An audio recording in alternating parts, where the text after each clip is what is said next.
Bonjour et bienvenue dans cette vidéo consacrée à la correction d'un exemple du contrôle 1, semestre 1, en SVT pour la 3e année collège. Et on commence par la première partie, restitution des connaissances. Question numéro 1. Définir la carence alimentaire. La réponse: la carence alimentaire est une maladie de malnutrition liée au manque d'un ou plusieurs aliments simples. الفاقة الغذائية هي مرض ناتج عن نقص في أحد أو مجموعة من الأغذية البسيطة. Question numéro 2. Reliez par flèche chaque aliment à son réactif et avec le résultat obtenu. اربط بسهم بين الغذاء والكاشف المستعمل والنتيجة المحصل عليها. On a ici dans ce tableau les aliments, les réactifs et le résultat. On commence par le glucose. Pour la mise en évidence du glucose, qui est un sucre simple, on utilise comme réactif le liqueur de Fehling. Le résultat obtenu: précipité rouge break, rasib ahmar ajouri. Le sel de chlorure. Le réactif utilisé pour la mise en évidence de sel de chlorure, c'est le nitrate d'argent. Le résultat obtenu: précipité blanc qui noircit avec la lumière. راسب أبيض يسود تحت تأثير الضوء. Les protides. Le réactif utilisé pour la mise en évidence des protides, c'est l'acide nitrique, حمض النيتريك, et le résultat obtenu: une coloration jaune. L'amidon.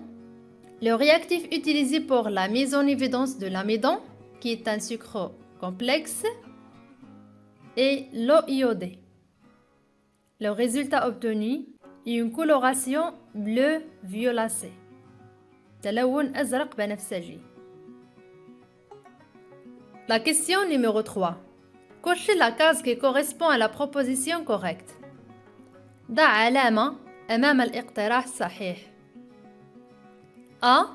Une carence alimentaire causée par le manque en protides est appelée le goitre, le rachitisme, l'anémie, le kwashiorkor.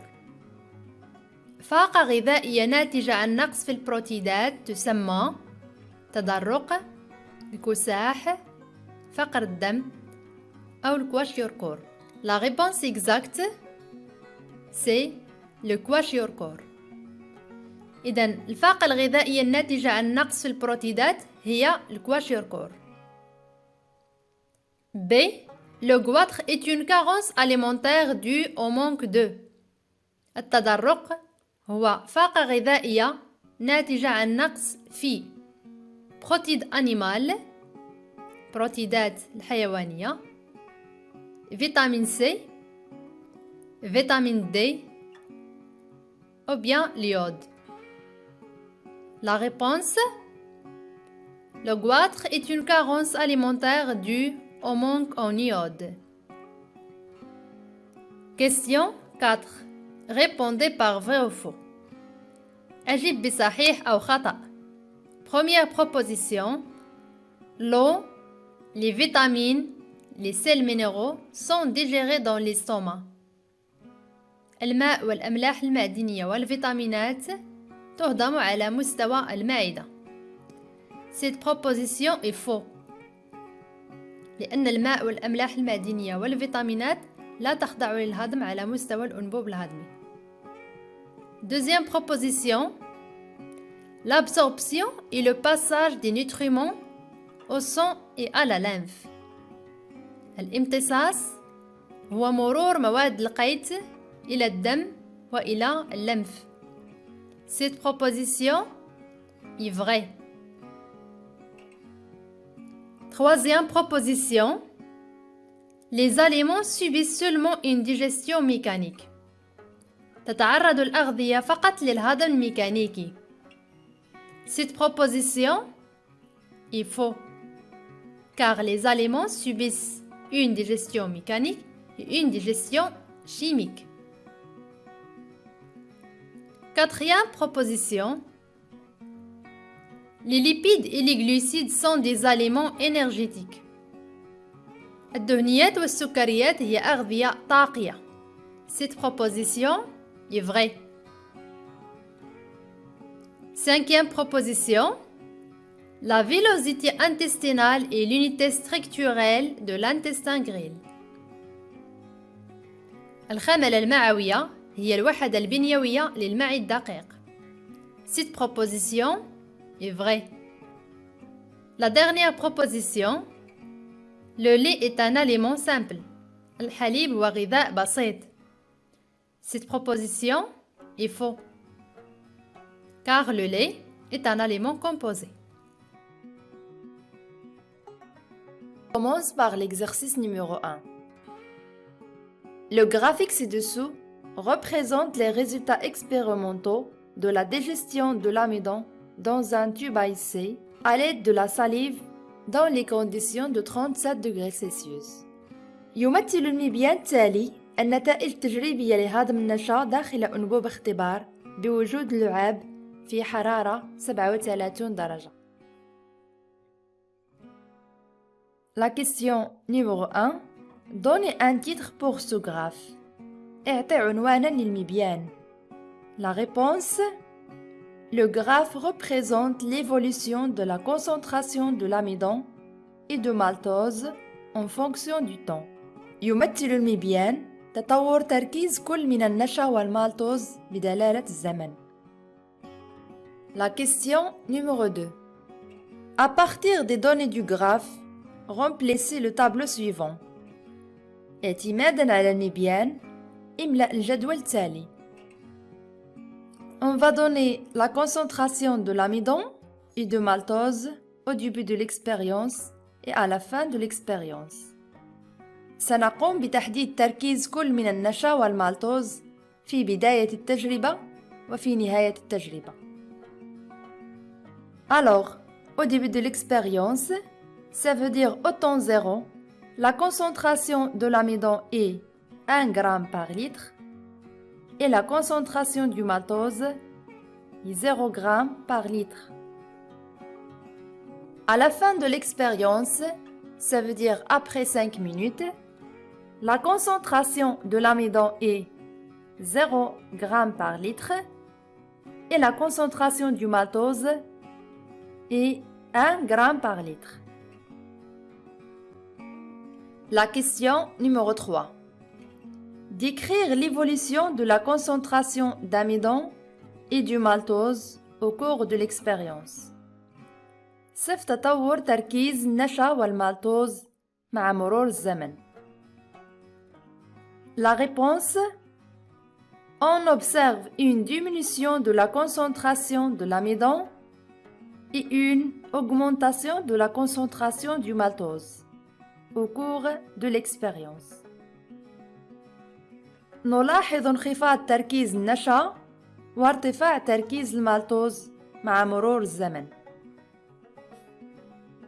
La question numéro 4. Expliquez les résultats obtenus. فسر النتائج المحصل عليها. La réponse.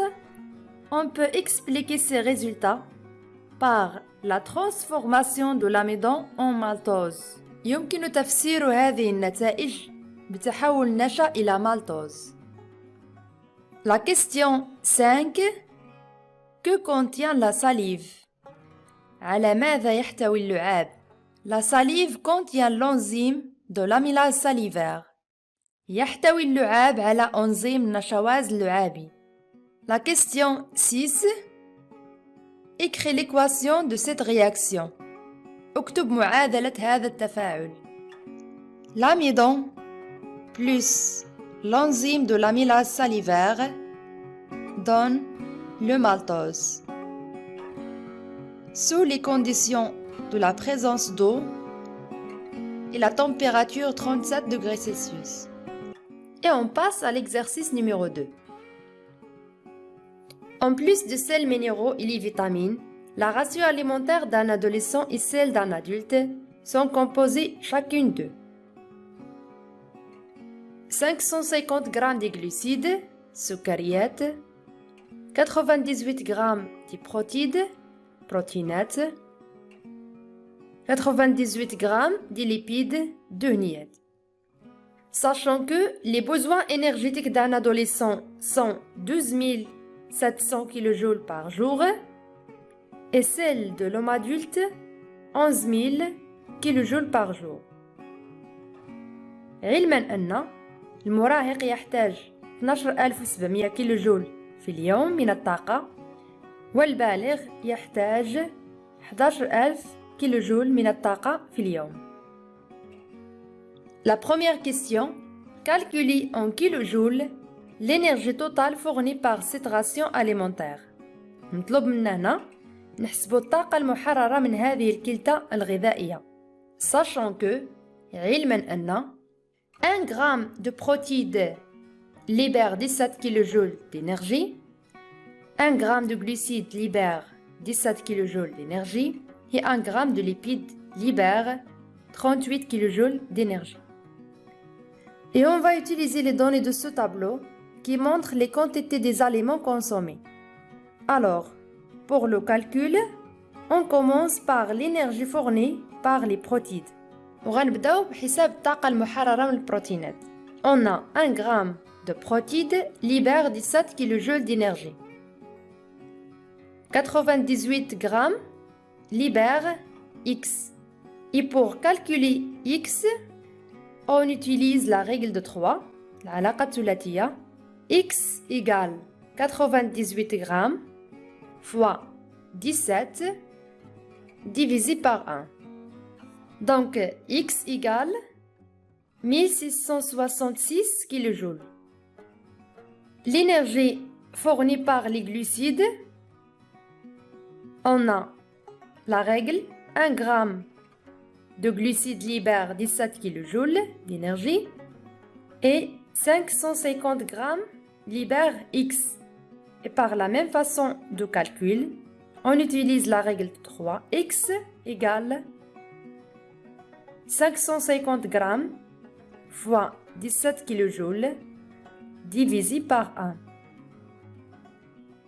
Donc X égale 9350 kJ d'énergie. Alors, l'énergie fournie par les lipides, on a 1 gramme de lipides libère 38 kJ d'énergie, 98 grammes libère X. باستعمال العلاقة الثلاثية X égale 98 grammes fois 38 kJ divisé par 1 gramme. Donc, X égale 3724 kJ. Alors, l'énergie totale issue de cette ration, الطاقة الإجمالية لهذه الكلتة، هي مجموع الطاقة المحصل عليها من les protides, les glucides et les lipides. Donc, غنديرو la somme. 1666 kJ plus 9350 kJ plus 3724 kJ.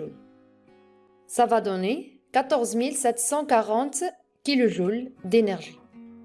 إذا l'énergie fournie par cette ration أو الطاقة الإجمالية للكلتة كاملة هي 14740 kJ من الطاقة. La deuxième question. À partir du tableau 1, déterminez si cette ration alimentaire répond aux besoins énergétiques de l'adolescent et l'adulte. اعتمادا على الجدول 1 حدد هل هذه الكلتة تلبي حاجيات المراهق والبالغ.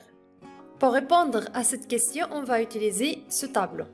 Alors, l'adolescent, المراهق تحتاج 12 700 kJ d'énergie par jour. Et l'homme adulte تحتاج 11 000 kJ d'énergie par jour. وهاد الكلتة اللي تناولوا كتوفر لهم 14 740 kJ. qui est supérieur à 2700 kJ ديال المراهق et 11000 kJ ديال البالغ. إذن هذه الكلتا كافية وتلبي الحاجيات الطاقية للمراهق وأيضا للبالغ. Donc, cette ration alimentaire répond aux besoins énergétiques de l'adolescent et de l'adulte. La question 3. Selon les conditions suivantes. بناء على هذه الشروط. La quantité des glucides sur la quantité des protides compris entre 3,5 et 5. La quantité des lipides divisée par la quantité des protides égale à 1. Déterminer si la ration alimentaire est équilibrée. حدد هل هذه الكلتا الغذائية متوازنة. إذا غنديرو الكالكول إلا لقينا هاد الشروط محققة فغنقولوا بأن الكلتا متوازنة إكيليبغي. إلا لقينا ولو شرط واحد فيهم غير محقق فنقول بأن هذه الكلتا غير متوازنة n'est pas équilibrée. Alors نديرو الكالكول. On a les glucides sur les protides 550 grammes sur 98 grammes égale 5,6 et 5,6 غير محصورة بين 3,5 و 5. إذن هذا الشرط غير محقق. Et les lipides sur les protides 98 grammes sur 98 grammes égale à 1. إذن هذه الكلتا غير متوازنة. Et on dit cette ration n'est pas équilibrée. إن الشروط غير محققة. Et merci pour votre attention. ما تنسوش تبارطاجيو لا فيديو مع صحابكم. Et bonne chance.